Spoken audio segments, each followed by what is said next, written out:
Kutipan Babat Tanah Jawi tentang zaman makmur di Kartosuro. Episode kelima. Patih Danurejo diizinkan pulang dari Betawi. Ki Patih Danurejo telah sampai di Pondokannya. Tidak lama kemudian datang Menir Patras. Ki Patih mempersilahkan duduk. Setelah duduk nyaman, Menir Patras memulai pembicaraan. Berkata Menir Patras, "Tuan, ada pesan Gubernur dan Direktur Falkenir perihal Pangeran Aryo Mangkunagoro yang sudah lama berada di sini. Berapa jatah biaya hidupnya selama di sini?" Patih Danurejo menjawab, "Anda perkirakan sendiri sepantasnya. Saya tinggal bayar saja untuk 1 tahun belanja." Menir Patras berkata, "Baik Tuan, 300 rial. Kumpeni masih mengalah dengan tidak menghitung minuman dan jampi-jampi penghangat badan." Adipati Danurejo menawar agar biayanya sedikit turun.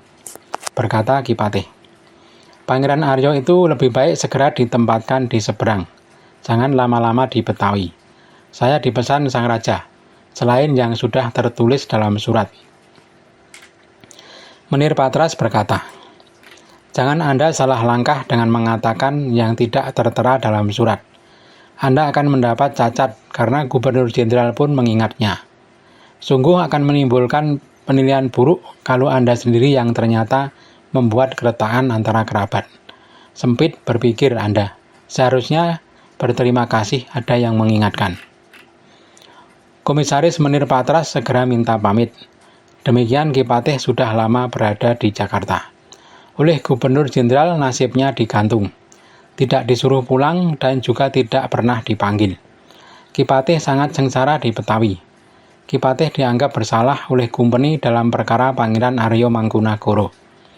Ki Patih dianggap mendorong perbuatan orang yang sedang marah.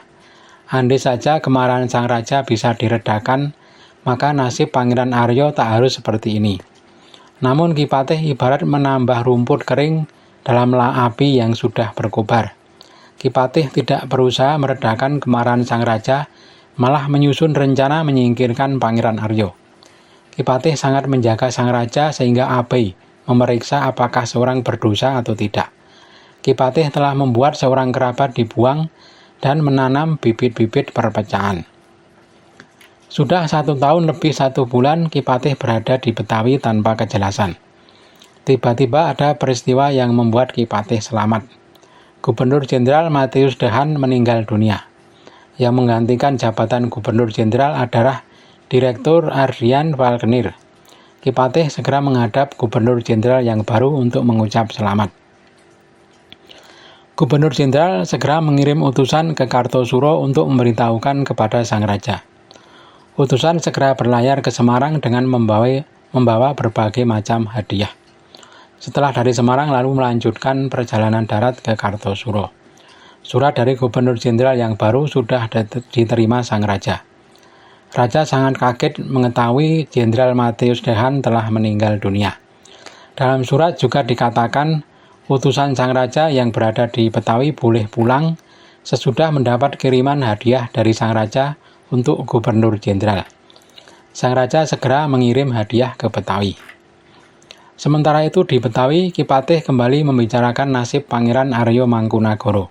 Berkata Ki Patih kepada Gubernur Jenderal, "Tuan, barangkali saya akan ditanya oleh Sang Raja. Sebaiknya kakak Sang Raja segera dibuang jauh-jauh." Berkata Gubernur Jenderal Falkenir, "Anda diamlah. Soal itu Kumpeni yang mengatur bagaimana baiknya. Patih, apalagi yang Anda inginkan? Pangeran Aryo sudah di tangan Kumpeni. Walau jauh atau dekat, di sini atau di seberang, tetap saudara Sang Raja.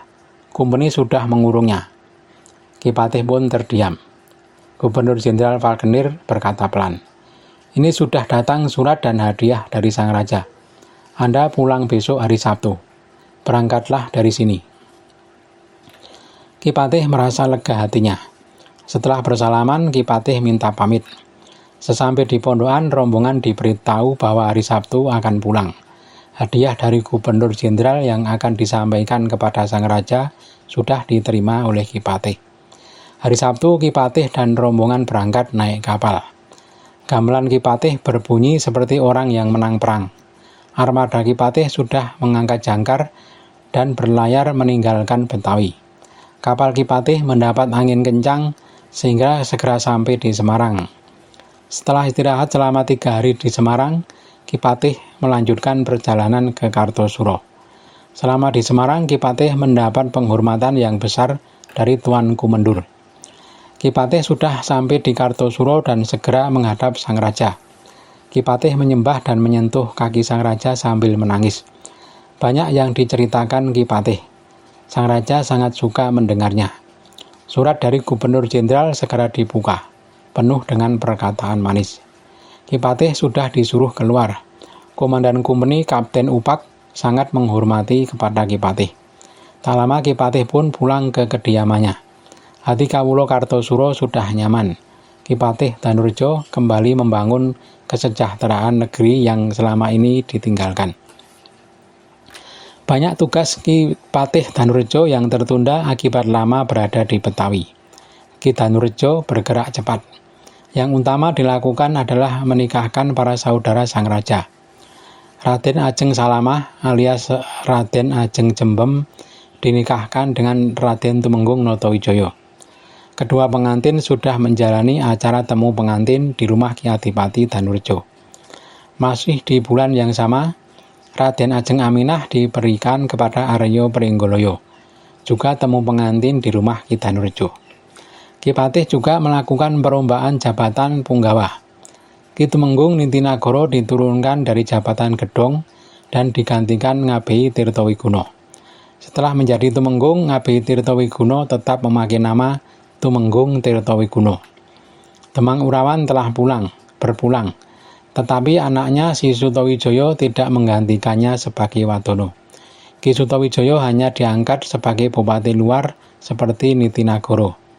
Pengasuh sang raja, Ki Demang Condromenggolo, diangkat sebagai Tumenggung dengan nama Tumenggung Condronagoro.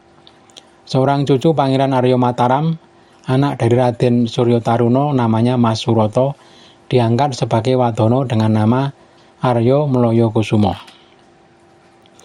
Ketika sang kakek dulu ditumpas di Jeporo, Mas Suroto diboyong ke dalam istana. Ki Aryo Mloyo Kusumo menjadi tandem bagi Aryo Pringgoloyo yang dulu bernama Martokusumo. Aryo Pringgoloyo segera punya anak, namanya Mas Gyuto. Pringgoloyo adalah cucu Wiro Pratikno. Wiro Pratikno adalah anak Raden Kuwangsan. Sang raja juga mengirim utusan ke Madura.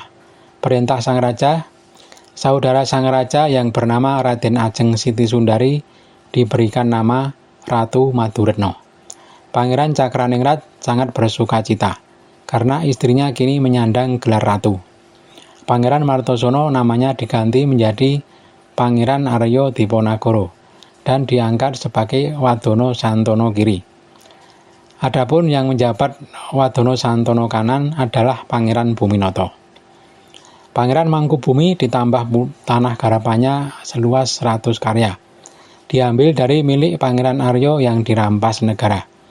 Tanah Pangeran Aryo yang seluas 2000 karya dibagi-bagi ke beberapa pangeran. Pangeran Diponagoro juga mendapat tambahan 100 karya.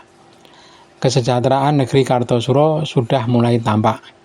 Apa yang terjadi kemudian diperingati dengan sengkalan tahun Pandowo Sami Anguyak Bumi yang melambangkan tahun 1655 dalam kalender Jawa, bertepatan dengan tahun 1730 atau 1731 dalam kalender Masehi. Sang Raja Pakubuwono II punya kegemaran pada tari-tarian. Para punggawa dan para mantri pun sering menabuh gamelan. Merata seluruh negeri hidup nyaman. Sungguh tak mengira akan datangnya musibah. Ki Tumenggung Cokronagoro ketika dipecat dari jabatan di Keparak, kedudukannya digantikan Raden Purwokusumo, masih saudara ipar sang raja. Raden Purwokusumo lalu diberi nama Raden Demang Urawan.